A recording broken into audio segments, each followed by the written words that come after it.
at Wind Up in New York, before we launched, we took a couple of prototype samples to show to a few select people. And one customer, a very important customer of ours, had flown in from Chicago just to see the watch. And he was rendered speechless and quite tearful seeing it. And it's not a normal reaction.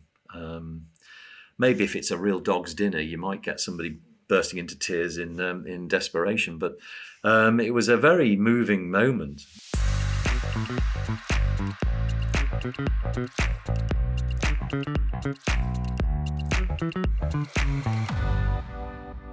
My next question is just 2 words: Bel Canto. There you go. I know. I saw it on your wrist, and I thought, well, I was tragically, I think it was sold out. Yeah. Yeah. We launched the first 300 in the blue that I've got on my wrist, and they sold out in 7.5 hours, which just blew us away, really. And we had a launch party last Wednesday. And we didn't have a launch because, I suppose a launch party without a launch is a party, so that was good. But we'd already sold out, which was just ridiculous, really. So it really was very unexpected to have that sort of response. We knew we had a good watch on our hands. I'm not going to deny that. But 7.5 hours, 300 pieces. We were selling 7 a minute at one stage. So we brought forward the launch of the green. The green was already it was already on the books, as it were. We scheduled it for a launch probably no earlier than March of next year, because we thought the blue would sell out, just by Jan-Feb. But we brought that forward to last Friday, to 2 days after the launch of the blue. That didn't sell out in 7.5 hours. That sold out in 2 hours 13 minutes, which was just crazy. So you really messed that one up then, didn't you? We really messed that one up. It's captured the imagination of a lot of people.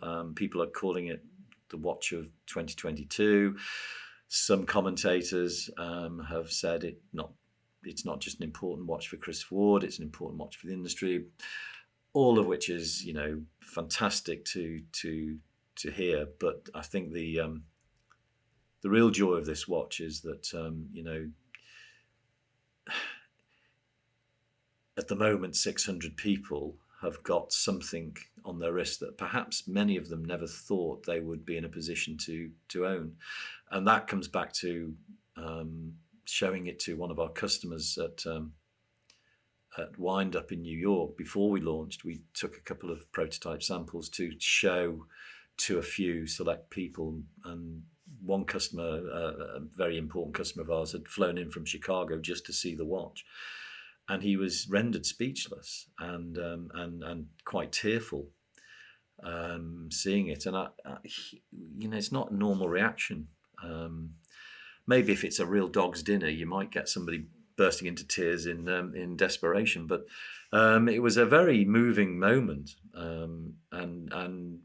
When I pondered that, as you do, the only sort of thing I could work out in my mind was that it was it's a beautiful watch, I think. I mean, but actually it was the fact that here was somebody who, probably, I don't know, but I'm suspecting a £50,000, £100,000 price point is not something that they would normally be able to aspire to have, to buy. And here was something that, in his language, less than $4,000, that represented the sort of watch that he had dreamed of owning. And I think it was such an emotional moment that he was literally rendered speechless. And so we knew from those sorts of responses, and the fact that a number of our peer group, watch brand owners, were asking if they could buy them as well.